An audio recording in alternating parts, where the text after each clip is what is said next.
सास बहू में झगड़ा हो जाए, हिंदुस्तान पाकिस्तान की बमबारी हो जाए, तू मैं हो जाए, लड़ाई हो जाए, शाम को कहना अम्मा जी अभी तो बोल लो। नहीं बोलोगी? कह देना अम्मा जी नहीं निकल रहा मुंह से। अरे जय जिनेंद्र बोलो ना।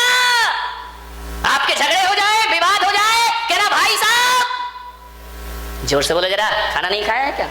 जय जिनेंद्र। ध्यान रखिए, यदि आपने जय जिनेंद्र बोल लिया दुश्मनी मिट जाएगी, दोस्ती में परिवर्तित हो जाएगी। आज घरों में जय जिनेंद्र समाप्त हो गया है। आज घरों में कोई हाय हेलो कहने लगे हैं। आपसे मैं इतना ही निवेदन करता हूँ, जय जिनेंद्र जो होता है, राम राम जो हुआ करता है, ये कसायों पर फहराई गई विजय पताका हुआ करती है। कसायों को जीतना है, जय जिनेंद्र आदमी को बोल। और ऐसा भी जय जिनेंद्र नहीं कि लड़ाई हुई है, महाराज ने कहा जय जिनेंद्र, नहीं, हंस के मुस्कुरा के कस के ना, नहीं तो कई ऐसे बोले जय जिनेंद्र, सुनाई भी नहीं दे रहा जय जिनेंद्र हो गया। ध्यान रहे, हंस के कस के और मुस्कुरा के जय जिनेंद्र बोलिए और जय जिनेंद्र की ध्वनि से अपना मौन। कितनी बहुएं नियम ले रही हैं कि हम अपने से घर में बड़ों को जय जिनेंद्र बोलेंगे। हाथ उठाओ जरा। हे भगवान, बाकी सब क्या करने? अरे राम राम बोलना। जो राम को मानते हैं राम राम बोले, जो जिनेंद्र को मानते हैं वो जय जिनेंद्र बोले। आपसे भी निवेदन है, हाथ उठा के विश्वास दिलाओ अपने घरों। आदमी बहुत सीधा यहाँ का यार, महाराष्ट्र का देखो, इनने तो हाथ पूरे नहीं उठाए, आदमी ने फट से उठा दिए। कोई बात नहीं है। अब इस चक्कर में ये महिलाओं के साथ लफड़े बहुत हैं। अभी जय जिनेंद्र का नियम तो ले लिया है, अब सासू बैठी देख रही होगी चुपचाप चुपचाप है। अब मान लो किसी दिन ये बहू जय जिनेंद्र करना भूल गई तो मालूम है सास क्या कहेगी? हाँ मुझे मालूम था, बड़ा नियम ले रही थी महाराज की सभा में। अरे मुझे मालूम था तू नहीं सुधरेगी, 4 दिन की चांदनी और फिर अंधेरी। ना बाबा, ऐसे उलाहने मत दो बहू को। यदि किसी दिन बहू जय जिनेंद्र करना भूल गई तो अम्माओं से निवेदन है कि बहू के कमरे कौन बहू बोली अब आएगा मजा। ध्यान रखिए, अम्मा जी जाए और बहू के दरवाजे खटखटाए और बोले बेटी जय, बोल दो ना जय जिनेंद्र। मुंह खुल रहा है क्या तुम्हारा? दही जमा है क्या? विचार कर, बोले बेटी जय जिनेंद्र। समझदार बहू होगी तो कहेगी यार मुझे पहले जय जिनेंद्र करना चाहिए, अब कल से अम्मा जय जिनेंद्र करने आए उससे पहले मैं जाके जय जिनेंद्र करूंगी। इसी बहाने अम्माओ, जगत जननी जगदम्बाओ, तुम्हारी बहू जल्दी उठने लगेगी मेरे भाई। ध्यान रखिए, विचार जय जिनेंद्र होना चाहिए। मुंह मत फेरिए दुश्मन को देख करके कि यहां से दुश्मन आया तुमने मुंह फेर लिया, वहां से दुश्मन आया उसने मुंह फेर। मुंह मत फेरिए, नजरें मिलाइए। 4 मिले 64 खिले, 4 मिले 64 खिले, 4 मिले 64 खिले, 4 मिले 2 हमारे 2 सामने वाले के, 4 मिले 64 खिले। निगाहें मिले और होंठ ना खिले, ऐसा हो सकता है क्या? 4 मिले 64 खिले, 64 32 अपने और 32 ही है ना कि कम ज्यादा है? नहीं तो एक बार मुल्ला नसरुद्दीन के साथ बड़ा गड़बड़ हो गया। मुल्ला नसरुद्दीन और खट्टर काका में लड़ाई हो गई। मुल्ला खट्टर काका ने कहा ए मुल्ला एक दूंगा तो तेरे 32 दांत तोड़ दूंगा। मुल्ला ने कहा क्या समझ रखा है, एक दूंगा तो 64 तोड़ दूंगा। अरे खट्टर काका ने कहा, रामलाल सामने खड़ा हुआ था, रामलाल ने कहा क्यों रे मुल्ला 64 दांत होते भी हैं जो तू तोड़ लेगा? बोले मुझे मालूम था तू बीच में जरूर बोलेगा, इसलिए 32 तेरे भी जोड़ लिए। ध्यान रखना, तू बीच में जरूर बोलेगा, मुझे पता था। ध्यान रखिए, मान्य। 4 मिले 64 खिले, 20 खड़े कर जोर, 10 तुम्हारे 10 सामने वाले के। 4 मिले 64 खिले, 20 खड़े कर जोर। और जय जिनेंद्र वह चीज है हर से रोम करोड़, हर से रोम करोड़। जिनकी सासू यहाँ नहीं हो वो आज अपने घर जाना, वो है ना तुम्हारे पास मोबाइल है ना, जैसे ही फोन लगाना अम्मा जी कहेगी हाँ बहू हेलो, अम्मा जी से कहना अम्मा जी हाय हेलो छोड़िए और जय जिनेंद्र बोलिए। जय जिनेंद्र का पाठ पढ़िए, जिंदगी में मुस्कुरा के पढ़िए, जीवन में आनंद बरसेगा। छोटी सी बात है लेकिन बहुत बड़ी बात है। 4 मिले 64 खिले, 20 खड़े कर जोर और जय जिनेंद्र वह चीज है। मैंने सोचा यार जब कोई आदमी किसी को राम राम करता है तो सामने वाला भी राम राम बोलता है, तो मैंने कहा ये 2 बार राम राम क्यों बोलते हैं? एक बार भी तो बोल सकते भैया राम, वो भी बोल दे राम, लेकिन इधर से भी कहा जाता है राम राम, उधर से भी कहा जाता है राम राम। तो मैंने कहा ऐसा 2 बार क्यों बोला जाता है राम राम, उत्तर आता है राम राम। फिर मैंने सोचा जरूर इसमें कोई कारण होगा, 2 बार ही राम राम बोलना चाहिए।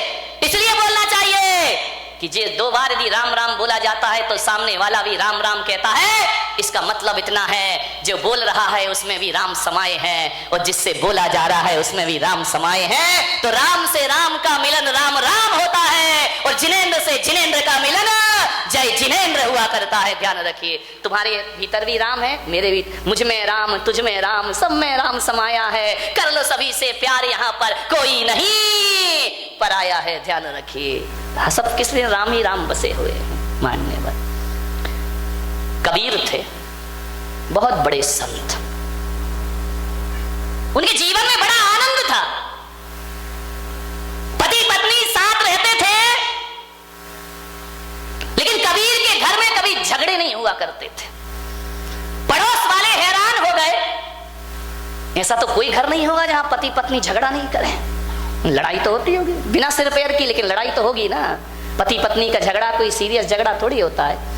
एक बार क्या हुआ, पति पत्नी में झगड़ा हो गया, दोनों तलाक लेने पहुंच गए मजिस्ट्रेट के पास। मजिस्ट्रेट ने कहा भाई पति पत्नी एक बार और सोच लो, ये झगड़ा मत करो, एक हो जाओ दोनों। बोले नहीं नहीं, अब तो तलाक होगी, चाहे कुछ भी हो जाए, अब हम साथ नहीं रहेंगे। अरे तो मजिस्ट्रेट ने कहा थोड़ा और सोच लो, तलाक मत लो। बोले नहीं, तलाक दीजिए, मैं इस आदमी के साथ एक पल भी नहीं रह सकती हूँ। तो मजिस्ट्रेट ने कहा फिर ऐसा करो, तुम्हारी संपदा का आधा आधा बंटवारा कर लेते हैं, आधा पत्नी को दे दो, आधा तुम ले लो। बोले ठीक है बांट दो। सारी संपदा बट गई। लड़का एक ही था, बोले इसको कैसे बांटे, आधा आधा कैसे करे कि आधा लड़का तू ले ले, आधा लड़का तू ले ले। पति ने पत्नी को देखा, पत्नी ने पति को देखा, बोले यार ये तो बड़ी समस्या खड़ी हो गई कि लड़का एक है, बंटवारा बराबर से नहीं होगा। पत्नी ने पति का हाथ पकड़ा, बोले चल घर। बोले क्यों? बोले अगले साल आएंगे। ऐसा तो पति पत्नी का झगड़ा है। अब 1 साल और निभाएंगे, एक और हो जाने तो बराबर का बंटवारा होना चाहिए। तो पति पत्नी के झगड़ों में ज्यादा सीरियस मत होना, ये तो लड़ते भी हैं और मिलते भी हैं, चलते रहता है इनका। विचार करिए आप, ऐसा कोई घर नहीं है जिस घर में पति पत्नी में झगड़े ना हो। सब जगह झगड़े होते हैं, कबीर के घर में ऐसा नहीं था। बरसों से कबीर अपनी पत्नी के साथ रहता था, लेकिन कबीर ने कभी झगड़ा नहीं किया, पत्नी ने कभी झगड़ा नहीं किया। एक जिज्ञासु ने पूछा कि ऐसा कोई है इस धरती पर जिसके घर में झगड़े ना हो? तो कहा कबीर का घर ऐसा है जहां पति पत्नी कभी नहीं लड़ा करते हैं। जिज्ञासु ने कहा मैं चल के देखता हूं। जैसे ही पहुंचे कबीर के झोपड़े में, कबीर रुई धुनक रहे थे। कबीर से जुलाहा रुई धुनक रहे हैं। जाके जिज्ञासु ने पूछा कि कबीर जी, हमने सुना है कि आप पति पत्नी में कभी झगड़े नहीं होते। कबीर ने कहा यार लड़ने की क्या बात है, मुझ में राम, तुझ में राम, सब में राम समाया है। कर लो सभी से प्यार, यहाँ पे कोई नहीं पराया है। सब में तो राम है, लड़ना क्यों? बोली नहीं कबीर, कारण बताओ कि तुम दोनों में झगड़े क्यों नहीं होते? अरे झगड़े तो भाई भाई में हो जाते हैं, भाई बहन में हो जाते हैं, माँ बेटे में झगड़े हो जाते हैं, आप दोनों में झगड़े नहीं होते हैं। बोले नहीं, हम लोग कभी नहीं लड़ते हैं। कबीर से पूछा वो मंत्र बताओ कि हम भी अपने घर में ना झगड़े। कबीर ने कहा कि बैठो, आए हो, स्वागत है, बैठो मेरी कुटिया में। कबीर ने अपनी पत्नी को आदेश किया कि अरे भाग्यवान, सुनती है? दोपहर के 12 बज रहे थे। कबीर ने कहा लालटेन जला के ला। पत्नी आई, लालटेन जलाई और रख दी। जिज्ञासु ने कहा पागल है क्या ये, इसीलिए झगड़े नहीं होते? लगता है कबीर तो पागल है ही, ये पत्नी महापागल है। दोपहर को 12 बजे आंगन में, खुले आंगन में इतनी धूप में लालटेन मंगा रहा है और पत्नी ने लालटेन लाके रख दी। उसने पूछा भी नहीं कि लालटेन का क्या करोगे। लाई और लालटेन रख के पत्नी चुपचाप चली गई। कबीर ने कहा उत्तर मिल गया। अरे उत्तर, पागल लग रहे हो दोनों, पागल। कबीर ने कहा पागल ही समझो। कबीर ने कहा ठहर, अभी उत्तर नहीं मिला तुझे। पत्नी को कहा कि अरे भाग्यवान, 2 गिलास दूध लेकर आ। पत्नी गई, दूध के 2 गिलास लाई, एक कबीर के सामने रखा, एक जिज्ञासु के सामने रखा। कबीर ने दूध का गिलास उठाया, गटागट दूध पी गए और आनंद के साथ पी गए। जिज्ञासु को कहा कि तुम भी पियो। जिज्ञासु ने जैसे ही मुंह में लिया, दूध थूक दिया उसने। बोले ये दूध है क्या? ये पागलों का घर है, पागलों का। कबीर ने कहा उत्तर मिल गया। बोले ये क्या उत्तर है, ये तेरी पत्नी पागल है क्या? बोले क्या? बोले दूध में नमक डाल के लाई है, शक्कर डालना चाहिए, चीनी डालना चाहिए, नमक डाल के लाई है। कबीर ने कहा उत्तर मिल गया। अरे बोले ये कोई उत्तर है क्या? कबीर ने कहा तो सुन, जाते जाते उत्तर सुन के जा। हम दोनों पति पत्नी के बीच में प्रेम है, ध्यान रखना। हम दोनों पति पत्नी के बीच में समर्पण है, हमारे बीच में तर्क नहीं है। जब मैंने 12 बजे दिन में उससे लालटेन लाने को कहा तो पत्नी ने कोई प्रश्न नहीं किया, चुपचाप लालटेन रख के चली गई। जब पत्नी लालटेन लाने पे प्रश्न नहीं करती है तो धोखे से शक्कर की जगह नमक डल गया तो मैं भी उससे कोई प्रश्न नहीं किया करता हूं। और इतना ही ध्यान रख, यदि जीवन में आनंद को जीना है तो मैं भी बारामती वाले आपसे कह रहा हूं, एक कोटेशन में आपको दे रहा हूं। जहां दिन में 4 बार आपकी नजर पड़ती हो, दुकान में, ऑफिस में, घर में, मकान में, एक लाइन लिख के रखना। जहां दिन में 1000 बार देखते हो वहां लिख के रखना, जहां समर्पण है वहां स्वर्ग है, और जहां तर्क है वहां नरक है। ध्यान रखिए, जहां समर्पण है वहां स्वर्ग है, और जहां तर्क है वहां समर्पण से बड़ा सुख जीवन में कुछ नहीं हुआ करता है। जीवन में आनंद को बटोरना है, समर्पण होना चाहिए। जब पत्नी ने नहीं पूछा कि लालटेन क्यों लाओ, तो मुझे भी नहीं पूछना चाहिए कि तूने नमक क्यों डाला। तुम्हारे यहाँ तो इसी में महाभारत मचती रहती है। थोड़ी सा नमक कम हो गया, साली थाली सुदर्शन चक्र बन जाया करती है। ध्यान रखिए, समर्पण में जियो, झुककर जियो, समर्पण में जियो। अकड़ने में कोई फायदा नहीं है। जहां समर्पण है वहां स्वर्ग है, इसको दिमाग में रख लेना। जब भी लड़ाई के वातावरण मिले, जब भी लड़ने झगड़ने की स्थिति पैदा हो, तो मेरी ये बात याद रखना, उसी समय आपको क्लिक कर जाए कि जहां समर्पण है वहां स्वर्ग है, और जहां तर्क है वहां नरक है। तर्क मत करिए ज्यादा, समर्पण में जी।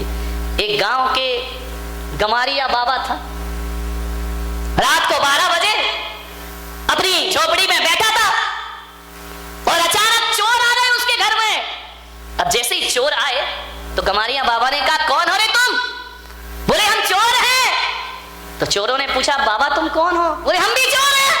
अरे बोले चोर चोर मौसे रे भाई, बोले तू भी चोर और हम भी चोर। बोले उन चारों चोरों ने कहा कि बाबा अब तो अपनी खूब जमेगी। अरे बोले बहुत जमेगी, तू भी चोर और मैं भी चोर। तो बोले क्या करें? बोले बाबा आप थोड़ी सी सहायता करो। बोले क्या सहायता करें? बोले मेरे साथ वृंदावन में चोरी करने के लिए चलिए। बाबा गमारिया बाबा ने कहा चलो यार आज चोरी करते, मजा आ गया जिंदगी का। चारों चोरों को लेकर गमारिया बाबा वृंदावन पहुंचा। एक गोपी के घर में घुस गए। जैसे ही घुसे सामान इकट्ठा किया, बांधा, पूरे आभूषण कपड़े बांध बूंद के तैयार। जैसे ही तीली जलाई, माचिस जलाई, एक ढोलक रखी हुई थी। गवारिया बाबा ने ढोलक उठाई और ढोलक बजाना शुरू कर दी जोर जोर से। अरे चोरों ने कहा तेरा सत्यानाश हो, मरवाएगा क्या तू? ढोलक काय को बजा रिया है? चोरी कर रहा है, जरा सीरियस रहे, गंभीर है। अरे वो तो अपना बजा रहा है, मैया मोरी मैं नहीं माखन। अरे इसने कहा यार ये मरवाएगा ये गंवारिया बाबा। ये जोर जोर से ढोलक बजा रहा, नाच रहा है गंवारिया बाबा जोर जोर से। आज मिल गया, आज मिल गया। अरे गांव के लोग उठ गए। 12 बजे रात को इतनी जोर से ढोलक बज रही है। चारों चोर भागे पोटली लेकर के। गांव वालों ने पकड़ा, इतना मारा चोरों को, इतना मारा कि चोरों की कमर टूट गई। लोग अंदर आए कि ढोलक कौन बजा रहा है। लोगों ने कहा गंवारिया बाबा तुम ढोलक क्यों बजा रहे हो? अरे बोले मिल गई तो बजा रहा हूं, मेरे को तो आनंद ही आनंद है जीवन में। बोले ढोलक क्यों? बोले वो 4 चोर आए थे। बोले हाँ। तो बोले तुम क्या कर रहे थे? बोले मैं भी चोरी करने आया था। और तो ढोलक काय को बजा रिया है? अरे ढोलक देख के मैंने सोचा यार हरि का भजन कर लूं, भगवान का भजन कर लूं। तो बोले ढोलक बजा रहे, तुम चोरी करने क्यों आए?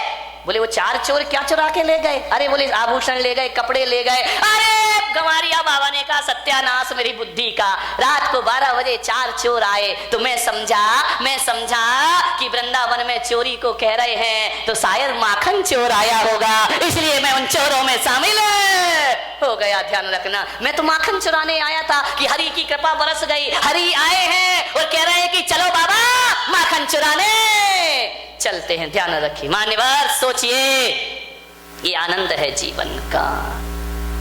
उदासी जिन चेहरों का श्रृंगार करती है, उदासी जिन चेहरों का श्रृंगार करती है, मक्खी भी उन पर बैठने से इनकार करती है। ध्यान रखिए।